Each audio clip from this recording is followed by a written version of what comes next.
नमस्कार, मी उर्मिला कवडे डिझाईनमध्ये तुमचं सर्वांचं खूप खूप मनापासून स्वागत आहे. तर बघा, पहिले मी जे 2 ब्लाऊज कस्टमरचे शिवून दिले, त्याच्यानंतर हे जे 2 राहिलेले होते ते मी कट करून घेतले आणि त्याच्यासोबत मी परत दुसरे पण ब्लाऊज मी असे कट करून घेतले होते.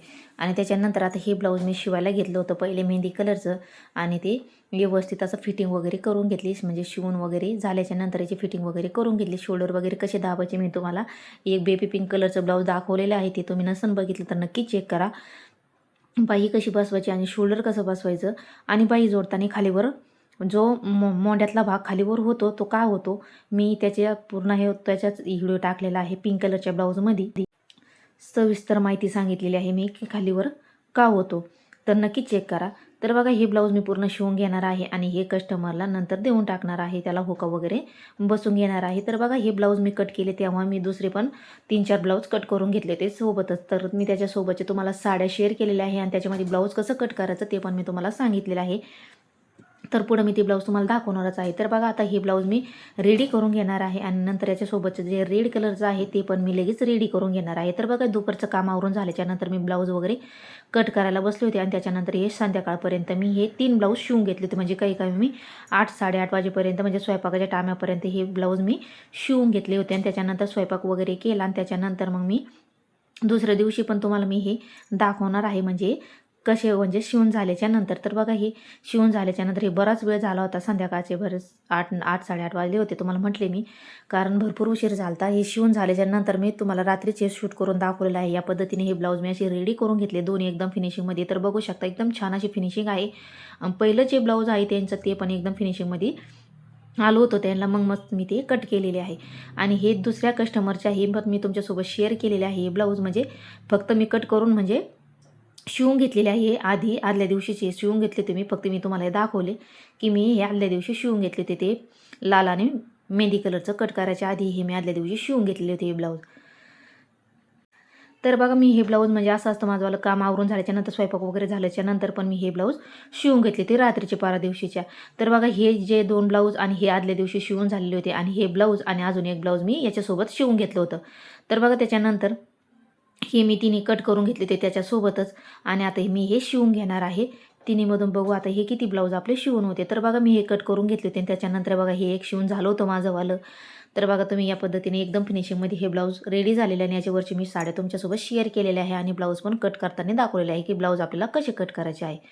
तर बघा, एकदम फिनिशिंगमध्ये हे असं ब्लाऊज आपलं रेडी झालेलं आहे.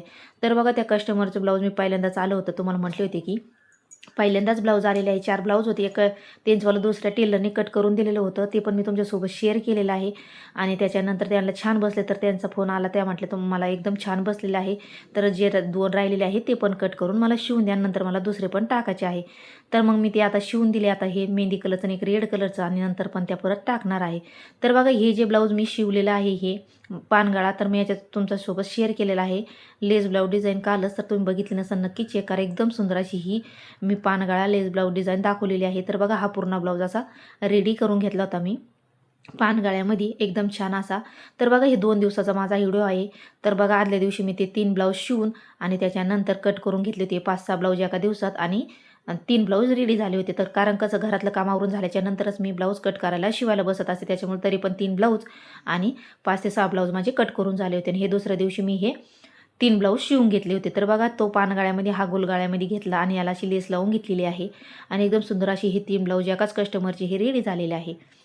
तर बघा, याची मी प्राईस 250-50 रुपये घेणार आहे, कारण माप पण मोठं आहे आणि उंची पण मोठी आहे आणि अस्तर पण मीच वापरत असते, तुम्हाला मी कंटिन्यू प्रत्येक व्हिडिओमध्ये सांगत असते. आणि याची वाली पण 250 रुपये घेणार आहे, कारण याला 1 मीटर अस्तर लागलेला आहे आणि नॉट लटकन पण करून घेतलेले आहे. तर बघा, याची शिलाई पण 250 रुपये घेणार आहे. असा गोल गाळ्यामध्ये घेतलेला आहे बनून एकदम सुंदर असा.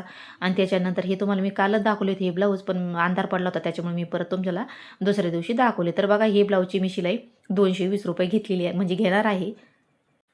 तर बघा, कस्टमरचे ब्लाऊज व्यवस्थित एकदम छान असे बसले तर कस्टमर आपल्याकडे होऊन येत असतं. तर बघा, ह्यावेळेस माझ्याकडे कस्टमर 2 ते 3 कस्टमर म्हणजे नवीन कस्टमर आलेले आहे, त्याला एकदम छान असे ब्लाऊज बसले, तर त्यांनी माझ्याकडे परत आणलेले आहे. म्हणजे या लग्न सराईच्यापासून माझ्याकडे बरेच 4-5 कस्टमर नवीन आलेले आहे त्याला एकदम छान असे बसलेले आहे. तर बघा हे जे ब्लाऊज आहे तर अस्तर पण मीच वापरलेलं आहे हे दोन्ही, एक मेहंदी कलर आणि हे लाल कलरचं. तर याची शिलाई मी 230 रुपये घेणार आहे, कारण त्याला नॉट वगैरे लटकन वगैरे काहीच लावलेलं नाही म्हणून. तर बघा एवढे असे हे ब्लाऊज आता झालेले आहे रेडी करून. तर आता म्हटलं चला आता यांना हुका वगैरे लावून घेऊया. तर बघा आता मी इथं हुका काढून घेते आणि याच्यावाले मॅचिंगचे दोरे काढून घेते आणि तुम्हाला मी एक याचे हुका लावून दाखवते की हुका कशा लावायचे असतात. तर बघा हुका लावायला पण भरपूर टाईम निघून जातो, कारण आपण भरपूर असे ब्लाऊज असले एकाच टायमाला आपण हुका वगैरे लावीत बसलो तर आपलं एक ब्लाऊज शिवू नये एवढं हुकाला टाईम लागून जातो. कारण व्यवस्थित पण लावल्या गेल्या पाहिजे, म्हणजे पक्क्या पण लावल्या गेल्या पाहिजे, कारण धागा वगैरे तुटला पण नाही पाहिजे.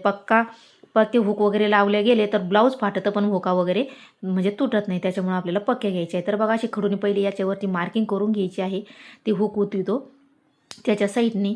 तर बघा त्याच्यानंतर हुकाची साईड असते ती याच्यावर अशी ठेवून घ्यायची आहे मार्किंग करून खडूची, आणि त्याच्यावरती उमटून घ्यायचं आहे. तर बघा इकडच्या साईडनी आता मार्किंग उमटलेली आहे ती आता आपल्याला अशी डार्क करून घ्यायची आहे. आणि आता याच्यावरती आपल्याला हुका आपण काढून घेतलेला आहे, मॅचिंगचा दोरा पण घेतलेला आहे. तर बघा आता दोरा घ्यायचा आपल्याला असा डबल दोन पदरी दोरा घ्यायचा आहे, आणि त्याच्यानंतर आपल्याला 2 पदरी ओवून घ्यायचा, म्हणजे तो 4 पदरी आपला दोरा होईल. तर 4 पदरी दोरा घेतला तर म्हणजे हुक लावायला पण एकदम असं पक्क पण होतं, आणि तीनदा आपल्याला याच्यावरती असे हुक लावायला तीनदा म्हणजे हे पण नाही घ्यावं लागत, म्हणजे धागा पण घ्यावा लागत नाही. त्याच्यामुळे आपल्याला 4 पदरी हा दोरा करून घ्यायचा आहे. ना ते सगळ्या शेवट आता याला गाठण बांधून घ्यायची ना. आता आपल्याला हुक घ्यायचं आहे आणि हुक व्यवस्थित असं पक्क धरायचं आहे. एका हाताने सुई धाग्याने आपल्याला पक्क करायचं आहे. पहिले आपल्याला एका साईडने पक्क करून घ्यायचं आहे. तर बघा कोणाला म्हणजे ब्लाऊज कोणाला शिवता येतं तर हुक लावता येत नाही. तर बघा हुक लावायची पण काही अवघड पद्धत नाही, कारण मी जेव्हा ब्लाऊज शिकले तेव्हा हुका वगैरे लावायला पण आपल्याला आपण शिकतो त्यांची येतं, ते काय हुका वगैरे लावायला आपल्याला शिकवत नाही, किंवा काजा वगैरे करायला एवढं शक्यतो शिकवित नाही. एकदा शिकवलं तर ते शक्यतो शिकवत पण नाही. आणि हुक पट्टी पण किंवा बाही उलट सुलट करायची हे पण सांगत नाही जास्त करून, कारण आपण एकच प्रश्न 10 वेळा विचारलं ते फक्त आपल्याला सांगता असं जोडा, पण आपल्या कारण नवीन शिकतो त्यावेळेस आपल्याला कळत नाही की आपण कशी बाही जोडायची आणि कशी नाही. तर बघा मी जेव्हा शिवत होते तेव्हा शिकायला जात होते तेव्हा असंच व्हायचं, उलटी पालटी बाही व्हायची, किंवा कटोरीचं जमत नव्हतं, किंवा फोरटकचं कळत नव्हतं. असं बऱ्याच जणीला अडचण येते. तर बघा मनापासून शिकायचं असलं तर एकदम व्यवस्थित ब्लाऊज काहीच अवघड नाही आहे. फक्त शिकायचं असलं तर आपल्याला मेहनत तर करावंच लागेल. तर बघा व्यवस्थित असं पक्क एका बाजूने आपल्याला 4 पदरी असा धागा करून आपल्याला व्यवस्थित असा पक्का करून घ्यायचा आहे स्टेप बाय स्टेप दोन्ही साईडने. आणि त्याच्यानंतर वरच्या साईडने घ्यायचं आहे, आणि तिथून पण आपल्याला असं व्यवस्थित पक्क करून घ्यायचं आहे खालच्या साईडने. त्याच्यानंतर हुकचं आतमधलं भाग आहे तिथून आपल्याला हा असा धागा त्याच्यातून घालून घ्यायचा ना, असा पक्का करायचा आहे. तर बघा असे आपल्याला 4-5 वेळेस सेम आपल्याला असंच करायचं आहे. हुक तोपर्यंत आपली व्यवस्थित पक्की होत नाही तोपर्यंत. तर बघा खालच्या साईडने दोन्ही हुकाच्या साईडने पण पक्क व्यवस्थित करून घेतलं, आणि वरच्या साईडने पण आपल्याला 4-5 वेळेस असं करून घ्यायचं, म्हणजे आपला पक्का असा हुक लागल्या जाते. तर बघा व्यवस्थित असं हे पक्क लागलेले गेलेले आहे. आणि त्याच्यानंतर आपल्याला हा धागा वगैरे काही तोडायचा नाही, तर लगेच दुसरी आपल्याला हुक घ्यायची आहे, आणि सेम तशीच आपल्याला आता पक्की करून घ्यायची आहे व्यवस्थित. बघा या पद्धतीने. तर आता हे हुक मी तुम्हाला एक लावून दाखवलेलं आहे. आता या सगळ्या आपण हुका लावून घेऊया, आणि पूर्ण ब्लाऊजला पण आपल्याला हुका लावून घ्यायची आहे. तर बघा आता मी पूर्ण याला हुका लावून घेते आणि तुम्हाला दाखवते. तर बघा या पद्धतीने अशी हुका लावून घेतलेला आहे. धागा वगैरे आपल्याला कट करायचा नाही. धागा वगैरे कट केला तर मग जेव्हा धागा सैल होतो धुवून ब्लाऊज, तर तो धागा निघून जातो आणि हुक पण निघून जाते. त्याच्यामुळे आपल्याला काळजी घ्यायची. तर बघा व्यवस्थित अशा हुका लावून झालेले आहे, आणि तुम्हाला याचीवाली मी काही प्राईस पण सांगितलेली आहे. एकदम सुंदर अशी ब्लाऊज रेडी झाली. तुम्हाला कसं वाटलं नक्की सांगा, आणि कमेंट करून नक्की सांगा. भेटूया पुढच्या व्हिडिओपर्यंत. धन्यवाद.